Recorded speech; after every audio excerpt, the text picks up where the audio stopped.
Alkitab tidak ditulis dengan kertas yang kita kenal sekarang.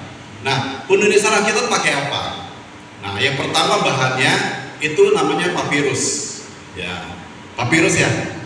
Bisa multimedia bisa di-share nggak di Google tuh papirus, ya kan? Papirus ini bahannya itu kalau saya lihat ya, saya coba amat tuh mirip-mirip dengan rumput odot. Iya, kalau yang pernah ternak tuh tahu nih. Pak David nih tahu ya rumput odot ya. Nah, seperti itu kalau saya lihat mirip-mirip rumput odot itu dibelah, dibecek-becek gitu ya. Jadi kertas. Jadi ukurannya kurang lebih 10 atau 20 kali 30. Ya, seukuran HVS seperti itu.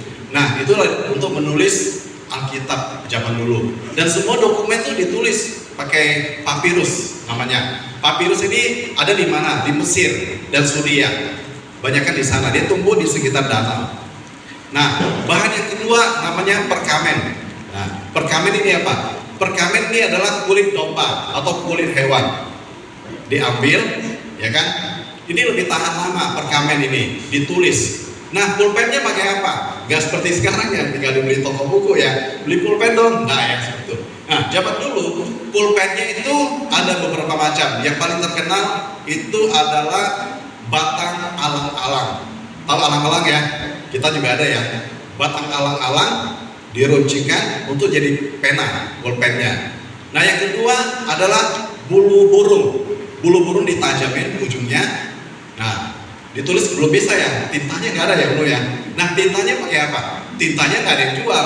Tintanya itu pakai arang, dicampur getah, dikasih air.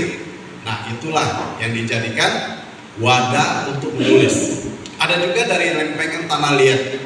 Lempengan tanah liat jadi keras, nanti tulisannya diukir.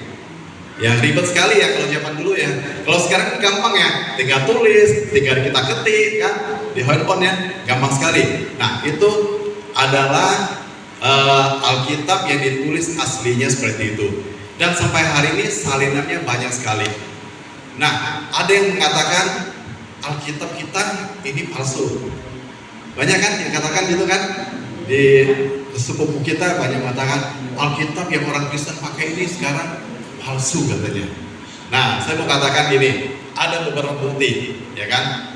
Bukti yang pertama kita lihat Perjanjian Lama, ya kan? Perjanjian Lama kita itu kan dari sama seperti orang Yahudi pakai, cuman mereka kan tidak ada Perjanjian Baru. Mereka pakai Perjanjian Lama, kita juga Perjanjian Lama. Nah, Perjanjian Lama mereka, kalau kita kan sebutannya Alkitab Perjanjian Lama. Kalau orang Yahudi sebutannya Tanakh, ya. Tanakh ini terdiri dari 3 macam. Ada Torah. Torah ini hukum Taurat dari Musa, Kejadian, Keluaran, Umat, Bilangan, Ulangan. Nah, di dalamnya ada Nevi'im. Nevi'im ini apa? Nevi'im ini adalah kitab para nabi. Ya, kemudian ada Ketubim. Ketubim ini ada tulisan-tulisan seperti Amsal, Mazmur dan sebagainya.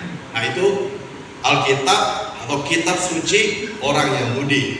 Itu yang dipelajari waktu Yesus ada di dunia ini. Itu juga yang dikuasai oleh Rasul Paulus dan murid-murid yang lain. Nah, sampai hari ini mereka masih pakai Tanakh ini sebagai kitab suci mereka. Nah, kalau kita ada tambahannya namanya Perjanjian Baru seperti itu. Nah, kita lihat bagaimana pertama kita lihat bahwa Alkitab ini Perjanjian Lama kita hampir sama dengan Tanakh punya orang Yahudi. Nah, kalau palsu itu kan pasti berbeda dong, ya kan? Mungkin namanya Musa diganti dengan siapa Koalai mungkin namanya, ya kan? Beda lagi kan? Ini ternyata sama. Berarti kira-kira palsu apa asli? Asli. Asli ya.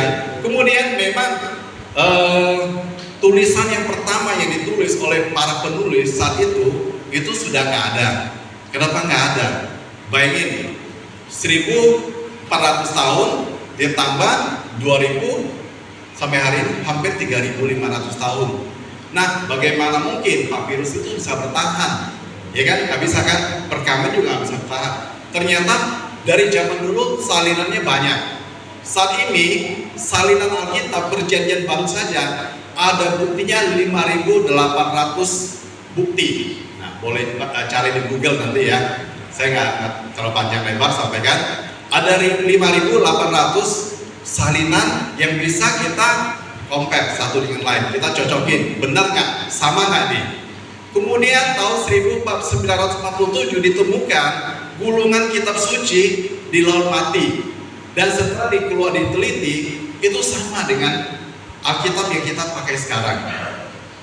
Nah, bayangin aja, itu dari ribuan tahun masih ada. Dan masih banyak bukti-bukti arkeologi yang membuktikan Alkitab kita ini benar. Nah, kemudian kita akan lihat apa sih keunikan daripada Alkitab.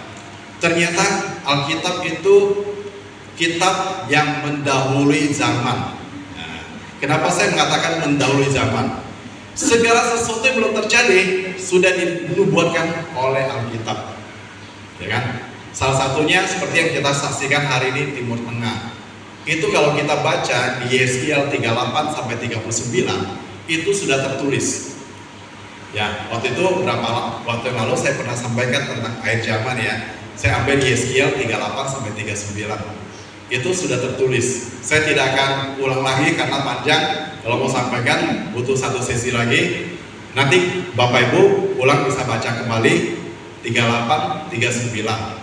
Ya, di mana tuh nanti ada nubuatan bagaimana Israel akan diserang oleh bangsa-bangsa yang ada di utara dan utara sekali. Di utara itu salah satunya Iran, ya kan? Karena memang dari zaman dulu Iran dengan Israel itu berperang ya. Kalau Iran dulu namanya Persia dan Elam, ya. Itu adalah, ingat ya, Iran itu bukan bangsa Arab ya, beda ya. Iran itu Persia dan bahasa mereka beda. Bahkan Islam mereka pun beda. Mereka Islam Sunni, kalau Arab Saudi itu Islamnya Syiah. Salah. Kalau Iran itu Syiah, kalau Arab itu Sunni. Sama dengan Indonesia, kita Sunni sebenarnya. Itu kita nggak usah bahas. Kemudian saya mengatakan gini, Alkitab adalah kitab yang relevan atau terbukti dengan ilmu pengetahuan saat ini. Banyak orang mengatakan Alkitab adalah buku yang kuno, tidak terpakai lagi, tidak update lagi. Soalnya itu ditulis kurang lebih, kalau kitab yang pertama itu kurang lebih 3.500 tahun yang lalu.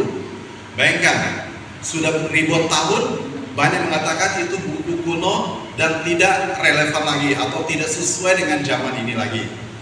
Nah, pada zaman dulu ya, sebelum adanya Columbus ya, Christopher Columbus itu yang membuktikan bahwa bumi ini bulat, ya kan? Kalau zaman dulu orang mengatakan bumi ini datar. Itu baru terjadi, baru ketahuan kurang lebih 1.500 tahun. Pada saat Christopher Columbus dari Spanyol menuju ke India. Nah, dia ternyata berputar, akan kembali lagi. Itu kan bulat ya. Kalau bumi ini datar, berarti dia semakin jalan, semakin jauh. Seperti itu ya. Nah, dan banyak sekali mitos yang mengatakan bahwa bumi ini bentuknya datar. Ya kan? Ternyata, coba kita baca ya. Baca sebentar. Itu sudah